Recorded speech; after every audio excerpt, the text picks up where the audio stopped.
مصر فتح کرنے کے بعد مصر والوں نے حضرت عمرو بن عاص رضی اللہ عنہ سے عرض کی، اے امیر، دریائے نیل کی ایک رسم ہے، جب تک کنواری لڑکی کو بنا سنوار کر میک اپ کر کے دریائے نیل میں ہم نہیں ڈالتے جب تک دریا جاری نہیں ہوتا۔ حضرت عمرو بن عاص رضی اللہ عنہ فرماتے ہیں اسلام میں ایسا نہیں ہو سکتا، اسلام پرانی واہیات رسموں کو مٹاتا ہے۔ آپ نے وہ رسم رکوا دی، اب دریا کی روانی میں کمی ہوتی گئی، اللہ کی شان۔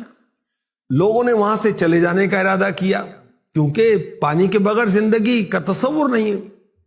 یہ دیکھ کر حضرت عمرو بن عاص رضی اللہ عنہ نے حضرت امیر المؤمنین عمر بن خطاب رضی اللہ تعالی عنہ کی جناب میں سارا واقعہ لکھ بھیجا۔ فاروق اعظم نے جواباً کیا فرمایا، کیا رپلائی کیا؟ تم نے ٹھیک کیا، اسلام ایسی رسموں کو مٹاتا ہے۔ میرے اس خط میں ایک رکا اور بھی ہے، اس کو دریائے نیل میں ڈال دینا۔ حضرت عمرو بن عاص رضی اللہ عنہ کے پاس جب امیر المؤمنین فاروق اعظم رضی اللہ عنہ کا خط پہنچا، انہوں نے وہ رکا نکالا، اس میں کیا لکھا تھا، اے دریائے نیل، اگر تو خود جاری ہے تو نہ جاری ہو، اور اگر تجھے اللہ پاک نے جاری کیا ہے تو میں اللہ واحد و قہار سے عرض گزار ہوں کہ تجھے جاری فرما دے۔ حضرت عمرو بن عاص رضی اللہ عنہ نے یہ رکا دریائے نیل میں ڈال دیا۔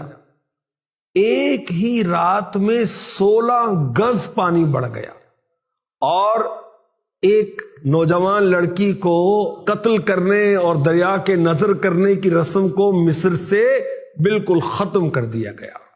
مدینہ پاک میں زلزلہ آ گیا، زمین زور زور سے ہل رہی۔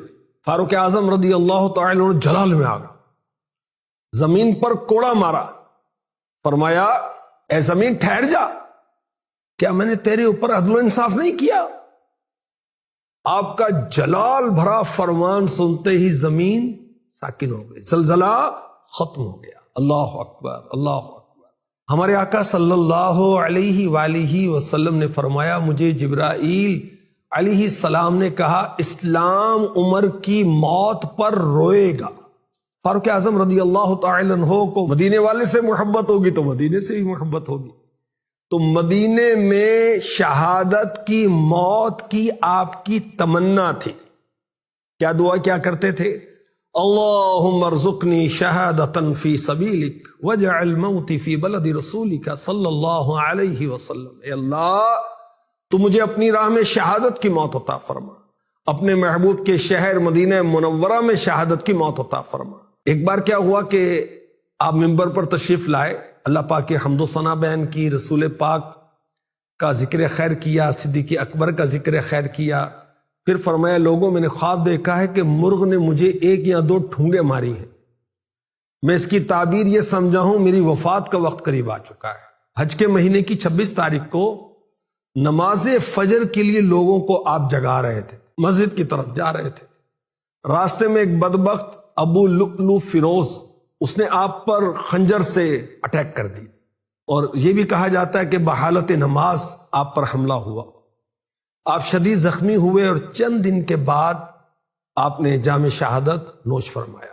آقا علیہ الصلوۃ والسلام کے ساتھ روضہ رسول میں صدیق اکبر اور پھر فاروق اعظم رضی اللہ تعالی عنہ حاضر ہیں، دنیا میں بھی ساتھ، مزار میں بھی ساتھ، اور جب قیامت قائم ہوگی یہ اٹھیں گے تو بھی ساتھ ہوں گے، ایک ہاتھ میں صدیق اکبر اور ایک ہاتھ میں فاروق اعظم، اور یہ اٹھیں گے قیامت کے روز بھی، جنت میں بھی ساتھ ہوں گے۔ سبحان اللہ۔ اللہ حضرت نے بڑی پیاری بات لکھی، سعدین کا کران ہے پہلو ماہ میں، جھرمٹ کیے ہیں تارے تجلی قمر کی۔ یہ دونوں تارے ہیں اور میرے آقا علیہ الصلوۃ والسلام چاند ہیں۔ کیا بات ہے ان کی، اللہ پاک کی ان پر کروڑوں رحمتیں ہوں، ان کے صدقے ہماری بے حساب بخشش ہو، آمین۔